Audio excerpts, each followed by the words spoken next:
ang daming kengkoy po doon eh. Unang-una yung sinasabi nilang 1 bilyon na nakalagay sa isang van. Physically impossible po yun eh. Ewan ko yung mga iba na pamilyar kung gaano karami yung 1 milyong piso na nakabundle, eh i-multiply nyo yun by 1,000 because 1 billion is 1,000 million. Ha? Oh, tignan nyo kung kakasya sa isang van yun. Number two, sinasabi niya nitong affidavit na yun daw pera ay ginagamit. Eh gagamitin daw nagpa-fundraising para sa pagtakbo ni Sara Duterte sa pagkapangulo. Ha? Noong 2022. Alam niyo, wala pong balak si Sara Duterte. I know that for a fact na tumakbo. Biglaan lang po yan. Hindi po kailangan mag-raise ng funds kung ikaw ay wala namang balak tumakbo ng Pangulo na sinasabi sa affidavit na Madriaga. Number three, hindi po kailangan ni Sara Duterte ng pera kung tatakbo siya.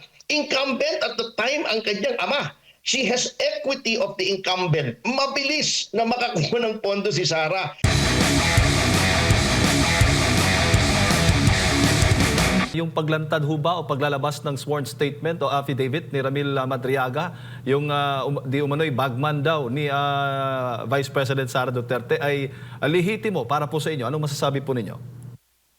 Alam nyo, lehitimo po yan kung sa lehitimo. Ngunit, makikita po natin dyan ang double standard ng gobyerno. Kita nyo po ha, ganito po yan. Isang tao, itong si Madriaga. Uncorroborated yung kanilang statement, ngunit ginagawa pong basihan para sa investigasyon. Mag-imbestiga ka, fine. Walang problema.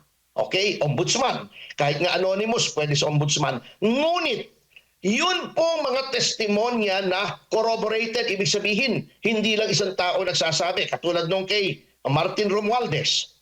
Una, sinabi ng mga diskaya na sinabi sa kanila ni Saldico na yung pera ay kay Romualdez. Okay, uncorroborated yun. Walang nagsasabi kung totoo yun o hindi. Ngunit, lumabas si Gutesa. May sworn statement din na nagsasabing nag-deliver siya ng mali-malitang pera sa bahay ni Speaker Romualdez. So, corroborated na yung statement under oath sa Senado ng mga diskaya. Then, yung binabanggit na nagsabing ang pera ay para kay Speaker Romualdez, yung si Saldico. Lumabas din na bagamat hindi ito sinumpaang salaysay, salaysay pa rin. Identified ang tao at nagbibigay ng detalye na talagang may pera na hindi lamang para sa speaker, kundi para sa Pangulo ng Pilipinas.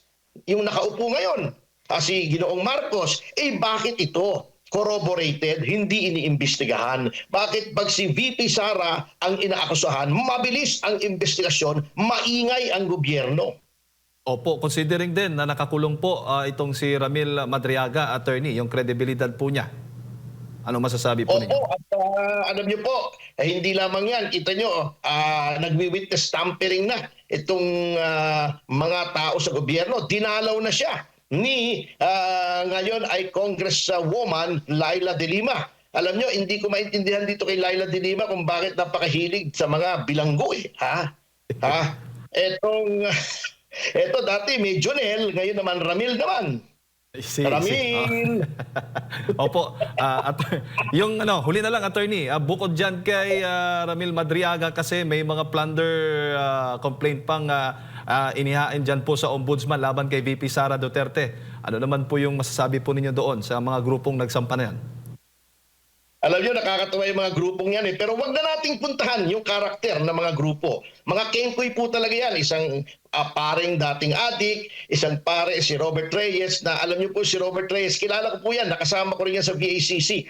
Lahat ng issue, sinasamahan yan.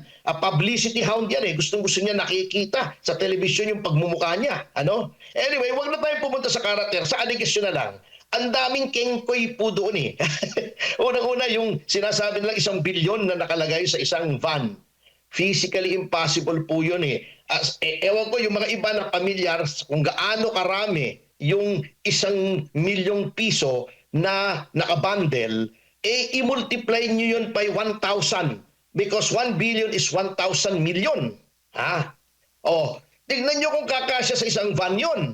Number two, sinasabi niya nitong affidavit na yun daw pera ay ginagamit. gagamitin daw nagpa-fundraising para sa pagtakbo ni Sara Duterte sa pagkapangulo. Noong 2022. Alam nyo, wala pong balak si Sara Duterte. I know that for a fact na tumakbo. Biglaan lang po yan. Hindi po kailangan mag-raise ng funds kung ikaw ay wala namang balak tumakbo ng Pangulo na sinasabi sa affidavit na Madriaga. Number 3, hindi po kailangan ni Sara Duterte ng pera kung tatakbo siya. Incumbent at the time ang kanyang ama. She has equity of the incumbent. Mabilis na makakuha ng pondo si Sara. Number 4, yung sinasabing si Man Scarpio mismo, yung mag-asawa, nag-aayos ng logistics, yung pag-distribute ng shabu. Napakahirap po yata paniwalaan yun. Alam nyo, pati yung sinasabing classmate na si Sara Duterte. Noong panahon yun, mag-classmate sila, 12 years old lang pala si Sara. Alam niyo, all of these things taken together, at hindi lang po yan, marami, hindi ko na po kikwento at maubos po yung inyong panahon. Pag tinignan niyo yung affidavit, matatawa po talaga kayo sa inconsistencies at sa incredibility. Alam niyo po, merong provision sa law o principle sa law na testimony must not only come from a credible witness. It must be credible in itself. Ito, incredible na nga yung witness, incredible pa yung testimonya. Saan tayo pupunta? Kunin na lang nating prosecutor sa Incredible Hulk. Oo, last na lang talaga. Follow up lang doon kay Madriaga. Attorney, may possibility mo kayong nakikita ba na gawing state witness itong si Ramil Madriaga laban kay VP Sara? Maari po yan. Alam nyo, anything is possible kapag ang pinag-usapan na natin ay itong ombudsman. Sapagkat ang ombudsman po natin anything is possible din yan. Sapagkat kung susundin ang batas, hindi dapat na-appoint yan. Pero binraso nila yan, pinilipit nila yung batas para ma-appoint yan. In other words, ang ombudsman, since pinilit lang siya ng Malacanang, ang utang na loob niya, he is beholden to Malacanang. He will do whatever Malacanang says. At yung sinasabi ng Malacanang na wala silang kinalaman dyan, may principle din po sa law na kung sinong makikinabang sa isang act, sa isang pangyayari, siya yung presumed na gumawa ng pangyayari. Halimbawa ako, halimbawa isang tao, meron siyang karibal sa pag-ibig at may nangyari doon sa kanyang karibal, sino makikinabang? Siya.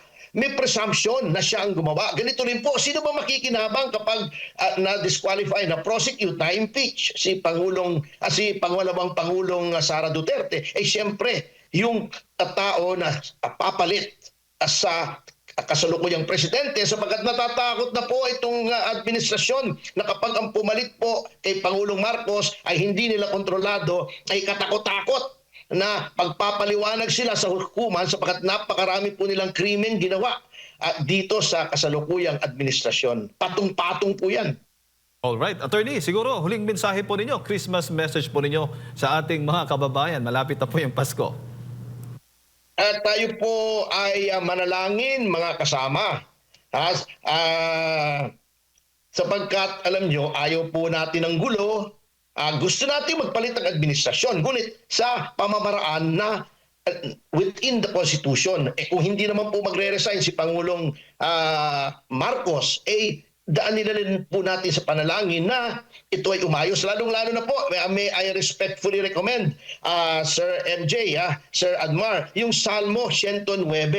Ito ay isang dalangin ni David sa mapang-aping mga nasa kapangyarihan na siya ay maganda naman ang ginagawa niya, ngunit siya ay pinagbibintangan ng hindi katotohanan, nagpapalaganap ng kasinungalingan laban sa kanya. Kaya doon po sa talata 8 noong Salmo 109 ay ang panalangin ay humingi ng hustisya at sinabi niya para doon sa mga naghahari-harian yan sa nasa kapangyarihan ng pamang-api, ang hiling niya na gawin ay mamatay na sana siyang agad at maibigay sa iba ang kanyang katungkulan. Yun na lang po ang ating ipadalangin.